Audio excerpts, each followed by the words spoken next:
Graça e a paz do Senhor, irmãos. Mais uma vez estamos aqui reunidos e queremos dar continuidade ao estudo que estamos fazendo, pensando acerca dos últimos tempos, né? E hoje iremos gravar aqui o vídeo de número 4 para estarmos falando desse assunto. Eu quero convidar você, meu irmão, a abrir a sua Bíblia em Mateus 24. A gente vai ler aqui uma parte do texto que a gente não leu ainda. Primeiro, no versículo de número 23, de Mateus capítulo 24, diz assim: Portanto, se alguém lhes disser, vejam, aqui está o Cristo, ou ali está ele, não acreditem, pois falsos cristos e falsos profetas surgirão e realizarão grandes sinais e maravilhas, a fim de enganar, se possível, até os escolhidos. Vejam que eu os avisei disso de antemão. Ainda aí no capítulo 24, eu quero ler também o verso 32. Diz assim: Agora aprendam a lição da figueira. Quando os ramos surgem e as folhas começam a brotar, vocês sabem que o verão está próximo. Da mesma forma, quando virem todas essas coisas, saberão que o tempo está muito próximo à porta. Eu lhes digo a verdade, esta geração certamente não passará até que todas essas coisas tenham acontecido. O céu e a terra desaparecerão, mas as minhas palavras jamais desaparecerão. O céu e a terra desaparecerão, mas as minhas palavras jamais desaparecerão. Amém? Vamos ter mais uma palavra de oração? Feche teus olhos, ore junto comigo. Senhor nosso Deus e Pai, nós estamos aqui reunidos em Tua presença e queremos, Senhor, ouvir a Tua voz. Por isso pedimos a Ti, Senhor, aquieta o nosso coração, que o Teu Espírito Santo ilumine a nossa mente e nos dê entendimento da Sua palavra, da Sua vontade. Meu Senhor Jesus, eu Te peço, fala comigo e através da minha vida, fala ao coração do Teu povo, Senhor. Nós queremos ouvir a Tua voz, entender a Tua vontade e obedecê-la. Então fala conosco, ó Senhor, em nome de Jesus. Amém. Graças a Deus. Amém, irmãos. Irmãos, no último vídeo nós falamos sobre a palavra de Deus, a importância da palavra de Deus, e falamos que um dos sinais, né, que marcam esse tempo do fim é o engano, né? Muitos serão enganados. Se você observar no capítulo aí 24 de Mateus, você vai perceber que o Senhor Jesus chama a atenção de cada um de nós, pelo menos por 3 vezes, acerca da questão do engano, irmãos. Acompanhe aí comigo na sua Bíblia, por favor. Primeiro aqui, ó, versículo de número 4.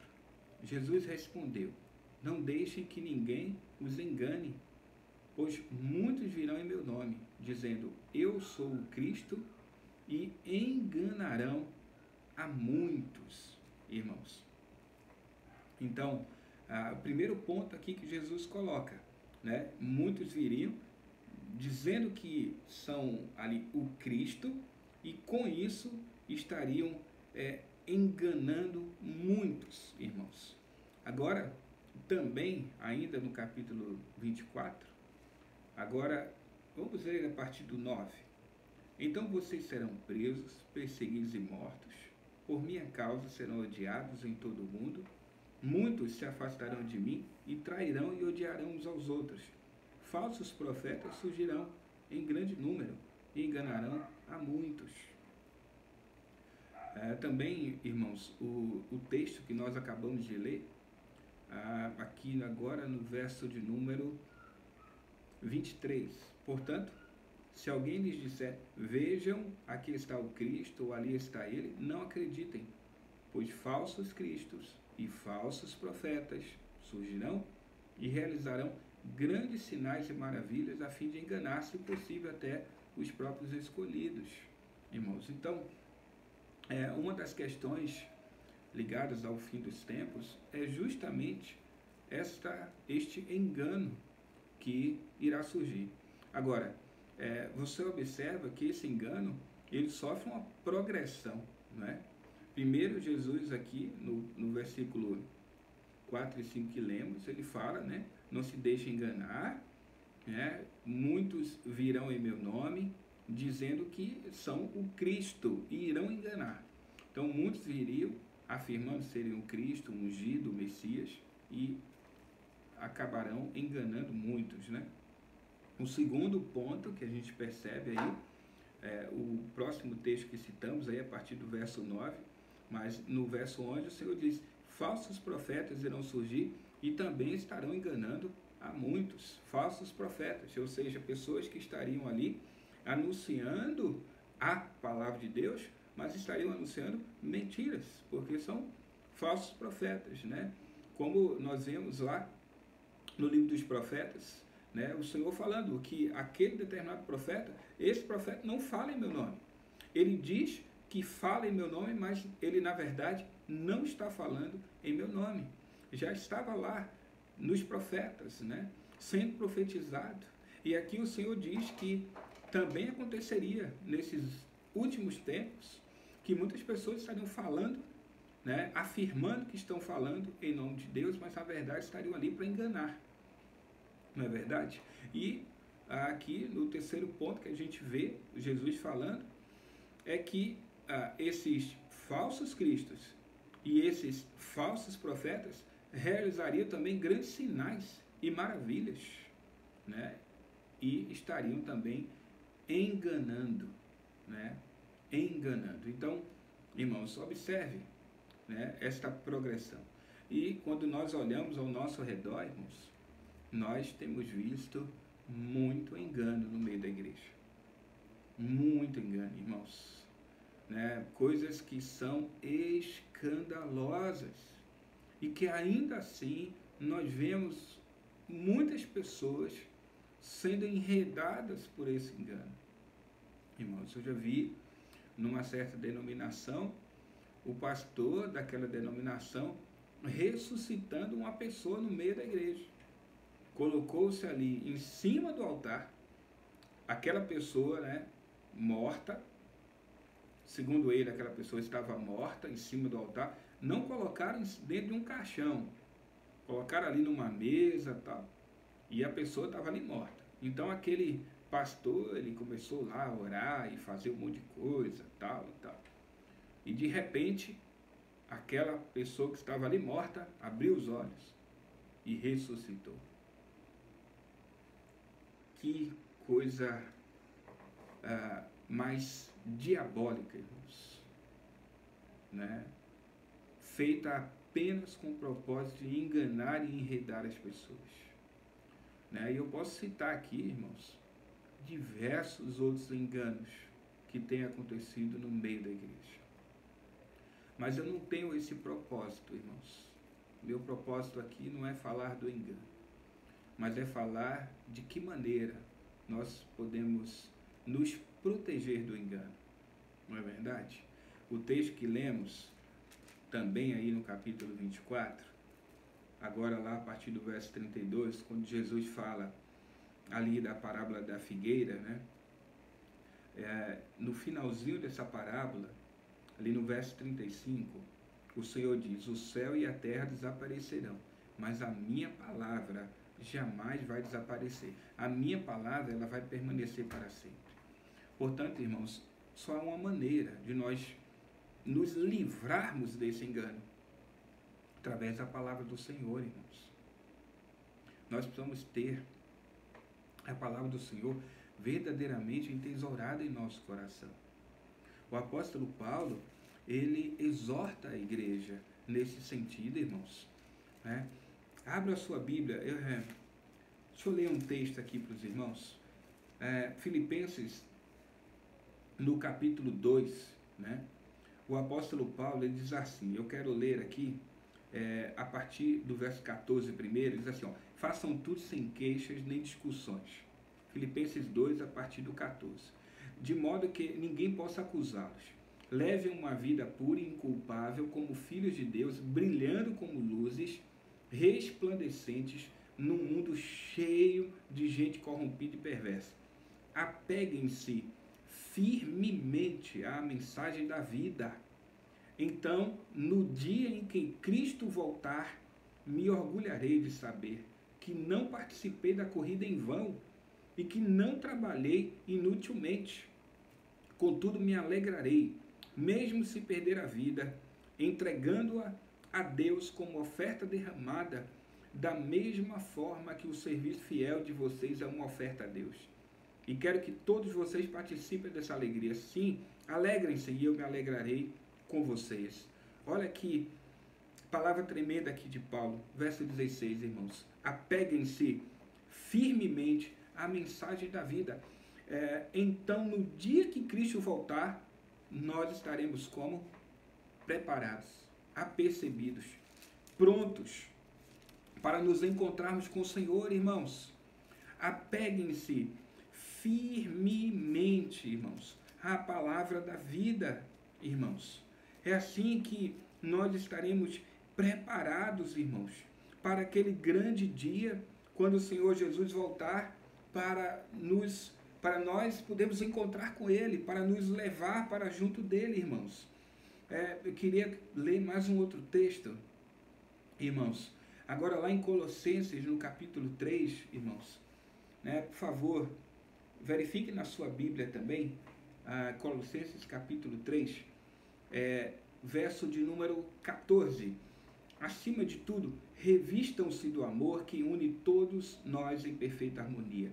Permitam que a paz de Cristo governe o seu coração, pois como membros do mesmo corpo, vocês são chamados a viver em paz e sejam sempre agradecidos. Que a mensagem a respeito de Cristo, em toda a sua riqueza, preencha a vida de vocês. Ensinem e aconselhem uns aos outros com toda a sabedoria. Cantem a Deus salmos, hinos e cânticos espirituais com o coração agradecido, e tudo que fizerem ou disserem, façam em nome do Senhor Jesus, dando graças a Deus o Pai por meio dele. Irmãos, numa outra tradução, você vai ver aqui esse versículo de número 16, dizendo assim: habite ricamente, em vós a palavra do Senhor. Aqui nessa tradução diz assim, que a mensagem a respeito de Cristo, em toda a sua riqueza, preencha a vida de vocês, irmãos. E nós precisamos estar assim, irmãos, cheios da palavra do Senhor. A palavra do Senhor, ela precisa estar enraizada em nosso coração, irmãos. A palavra do Senhor precisa ter morada em nossas vidas, irmãos. A palavra do Senhor precisa ser a essência da nossa vida. Ou seja, os nossos pensamentos, irmãos, os nossos desejos, as nossas vontades precisam estar em sintonia com a palavra do Senhor, irmãos. Para isso, nós precisamos não só conhecer a palavra do Senhor, irmãos, mas ela precisa habitar ricamente em nosso coração. Nós lemos no nosso último vídeo que lá no Salmo 119, Davi diz que a palavra do Senhor, ele guardou no coração para ele não pecar contra o Senhor. E aqui Paulo diz que essa palavra habite ricamente em nossos corações, irmãos. Então esse é o lugar que a palavra do Senhor precisa estar. Ela precisa ter um lugar em nossas vidas, mas é um lugar de destaque, é um lugar de autoridade, irmãos. E como nós falamos no último vídeo, irmãos, um dos enganos que o diabo irá trazer é o descrédito da palavra de Deus. Ele vai tentar tirar a autoridade da palavra de Deus, irmãos. Quantos são as pessoas do meio evangélico que não separam tempo para a leitura da palavra, para estudar a palavra, para ter contato, conexão com a palavra de Deus, irmãos? Quantas são as pessoas que vivem uma vida cristã sem ter contato com a palavra do Senhor, irmãos? Quando o tempo do fim chegar na sua plenitude, como será? Meu irmão, minha irmã, eu te pergunto, num tempo de perseguição, né, em que você não puder mais ter contato com a palavra de Deus, ter a palavra de Deus na sua mão, poder ler, poder carregá-la, poder comprá-la livremente, como nós podemos fazer hoje, né? Nós podemos comprar livremente a palavra do Senhor, não é verdade? Tem Bíblias hoje a preços até simbólicos, né? Bíblias pequenininhas que você compra de R$4, de R$5, né? Então hoje você tem acesso a vários tipos de Bíblia. Mas se vier uma perseguição em que a palavra do Senhor for proibida, como você vai fazer?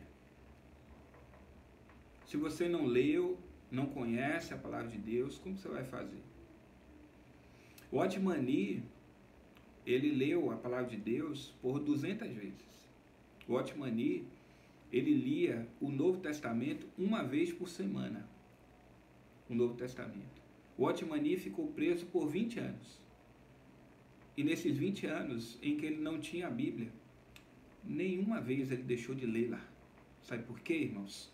Porque ele tinha a palavra do Senhor gravada na sua mente, entesourada no seu coração. Ele conhecia de cor a palavra de Deus. Irmãos, o tempo do fim será marcado pelo engano. E muitas pessoas que serão enganadas porque não conhecem a palavra de Deus. A Bíblia diz o quê? O meu povo peca por não conhecer a minha palavra. Portanto, irmãos, é tão importante. No tempo da oportunidade, eu quero chamar esse tempo agora do tempo da oportunidade. A oportunidade de você ler, estudar, meditar, conhecer a palavra de Deus, porque é ela quem vai te livrar do engano. É ela que vai dizer que esses falsos profetas não estão falando em nome de Deus. É ela que vai dizer que esse daí não é o Cristo. É ela que vai dizer que esses sinais e maravilhas não procedem do Senhor. É a palavra de Deus, irmãos. Eu quero citar mais um texto, agora lá em 2 Tessalonicenses, irmãos, que é mais um texto que marca esse tempo do fim, né? E que destaca esse assunto que estamos falando. 2 Tessalonicenses capítulo 2. O apóstolo Paulo, ele começa dizendo assim: agora, irmãos, vamos esclarecer algumas coisas a respeito da vinda de nosso Senhor Jesus Cristo e de nosso encontro com Ele. Não se deixem abalar nem assustar tão facilmente por aqueles que dizem que o dia do Senhor já começou.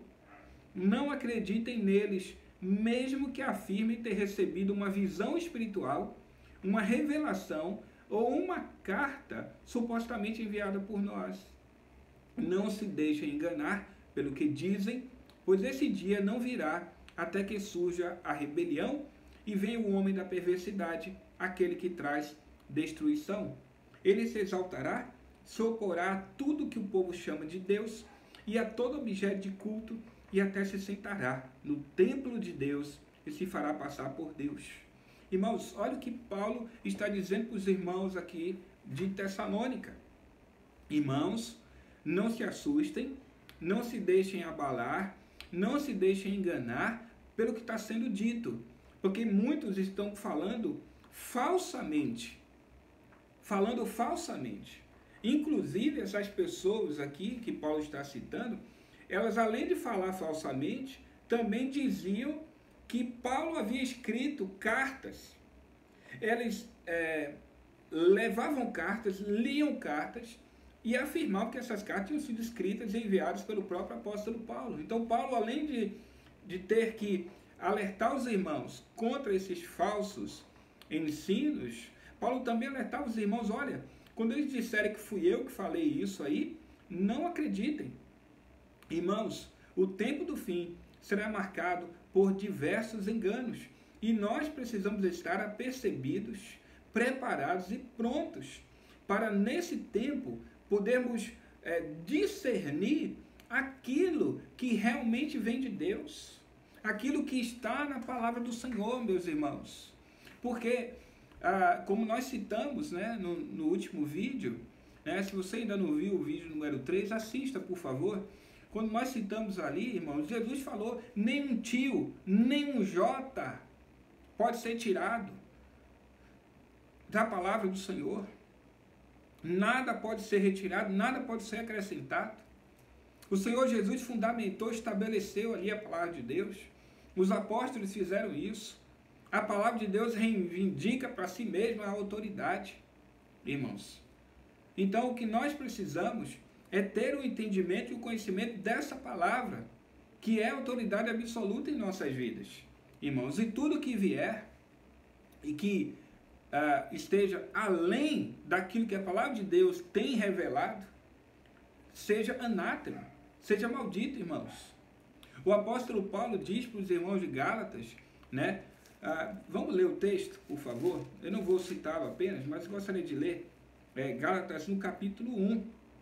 Irmãos, Paulo diz assim para os irmãos de Gálatas: admiro-me, Gálatas 1, verso 6, admiro-me que vocês estejam se afastando tão depressa daquele que os chamou para si por meio da graça de Cristo.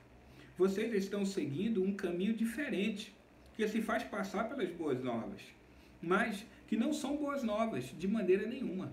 Estão sendo perturbados por aqueles que distorcem deliberadamente as boas novas de Cristo. Que seja amaldiçoado qualquer um, incluindo nós, ou mesmo um anjo do céu, que anunciar boas novas diferentes das que nós lhes anunciamos. Repito o que disse antes: se alguém anunciar boas novas diferentes das que vocês receberam, que seja amaldiçoado, irmãos. Olha o que Paulo diz aqui. Isso precisa ser um alerta para nós. Quantas pessoas lá, já na igreja de Gálatas, estavam se afastando, seguindo, como Paulo diz aqui, um caminho diferente. Boas novas que não eram boas novas de forma alguma. Hoje, temos visto aí pessoas pregando e dizendo que a palavra de Deus, ela não é toda ela a palavra de Deus, mas apenas algumas partes, e que na verdade a revelação não está aqui, mas existe a revelação continuada, e que o Senhor continua revelando no coração de cada um. Isso é um absurdo, irmãos, porque isso relativiza a verdade. Porque se o Senhor continua revelando no coração de cada um, isso quer dizer que aquilo que o Senhor revelou para mim é uma verdade, mas se o Senhor revelou para você algo diferente, a sua verdade vai ser diferente da minha. Mas qual vai ser a verdade verdadeira? A minha ou a sua? Como eu vou determinar se a verdade revelada para você é mais verdade do que a verdade revelada a mim? Isso relativiza as coisas. Então, irmãos, nós não podemos viver uma vida cristã relativizando a palavra de Deus. Ela é absoluta. Portanto, toda revelação que não procede da palavra de Deus, que não tem base, fundamento dentro da palavra de Deus, irmãos, seja anátema, é o que Paulo diz. Irmãos, todo e qualquer ensino, doutrina, revelação que seja, que surja no meio da igreja hoje, precisa ter base na Bíblia, precisa ter fundamento na Bíblia, irmãos. Se aquilo que trouxer para você, você encontrar na palavra de Deus o fundamento, a base, amém. Mas se não tiver na palavra, irmão, rejeite isso. Porque esse é um dos enganos do diabo para a vida das pessoas. E nós precisamos rejeitar, irmãos. Nós precisamos ser como crentes bereanos, irmãos. Porque os crentes bereanos, os crentes de Bereia, eles eram, irmãos, mais nobres do que os crentes de Tessalônica, irmãos. Atos, no capítulo 17, irmãos, deixa eu procurar aqui o versículo. Você pode encontrar esse texto lá em Atos, no capítulo 17. Pronto. Atos 17, versículo 11, os judeus que moravam em Bereia tinham a mente mais aberta que os de Tessalônica e ouviram a mensagem de Paulo com grande interesse. Todos os dias examinavam as escrituras para ver se Paulo e Silas ensinavam a verdade, irmãos. Então, quando a gente usa a expressão crente bereano, nós nos referimos a esses irmãos aqui que ouviam Paulo, ouviam Silas pregar e depois eles iam nas escrituras conferir se aquilo que Paulo e Silas falou, né, aquilo que eles falaram, se realmente tinha base bíblica. Então, o que temos que fazer hoje, irmãos? Porque o Senhor não vai falar nada que a sua palavra não tenha dito. Por isso você precisa conhecer essa Bíblia, conhecer esta palavra, irmãos, para que quando qualquer pessoa vier trazendo uma novidade que a palavra não fundamenta, você rejeitar. Para que o teu coração, meu irmão, não seja condicionado. Porque quando o anticristo vier, ele vai enganar, ele vai realizar sinais, maravilhas, prodígios, e vai enganar a muitos. O Senhor Jesus alertou, o apóstolo Paulo alerta também, irmãos. E a única maneira de nós nos protegermos do engano é se essa palavra estiver entesourada em nosso coração, é se essa palavra habitar ricamente em nosso coração, irmãos. É se nós estivermos enraizados e arraigados, irmãos, enraizados e arraigados em Cristo Jesus. E nós só estamos assim quando estamos na palavra, com contato com a palavra de Deus, conexão, conhecimento, entendimento, quando estamos lendo e estudando a palavra de Deus. Meus amados irmãos. Então, neste momento, irmãos, eu quero trazer essa palavra para você, para que vocês tenham a palavra de Deus com prioridade. Meus irmãos, tudo que nós fazemos no nosso dia não pode ser mais valioso do que o tempo com a palavra de Deus, porque é ela quem vai nos guiar, é ela quem vai nos mostrar o caminho, nos direcionar, é ela quem vai alertar o nosso coração para a vinda do Senhor. E quando o Senhor vier, irmãos, lembra da parábola das 10 virgens? As loucas não tinham azeite de reserva, as prudentes tinham azeite de reserva. E quando o noivo foi anunciado a vinda do noivo, aquelas prudentes estavam com as lâmpadas acesas. Por quê? Porque elas tinham azeite, e azeite de sobra. E esse azeite, irmãos, nós vamos buscar na palavra do Senhor, no conhecimento da palavra de Deus, numa vida com Deus, para que essa candeia acenda em nosso coração e brilhe uma luz intensa e poderosa. Então, meu amado irmão, leia a Bíblia, estude a Bíblia, ore, peça ao Espírito Santo para falar o teu coração. Meu irmão, leia e leia, leia. Quando você não entender, leia novamente. Ore ao Espírito Santo, pois ele é o autor desta palavra e ele vai te orientar sim. Mas não desista de ler. Creia que no tempo certo o Espírito Santo vai trazer trazer à tua mente, aos teus lábios, essa palavra, meu amado irmão, minha amada irmã. Então separe tempo e entenda que esse tempo, ele é um investimento, é um tempo precioso que você precisa separar para ler, conhecer e estudar essa palavra, para que naquele grande dia, no dia do Senhor, sejamos preparados com a nossa lâmpada acesa, e para que quando o iníquo se revelar, o homem da iniquidade, você não seja enganado, porque a verdade estará habitando no teu coração, entesourada no teu coração, como uma lâmpada para os teus pés e uma luz para o teu caminho. Amém, meu irmão? Que a palavra do Senhor continue falando o teu coração. Que o Senhor Jesus continue falando o teu coração. E que o Espírito Santo ilumine a sua mente para lhe dar o entendimento acerca da vontade do Senhor, acerca da sua palavra. Jesus te abençoe. Amém.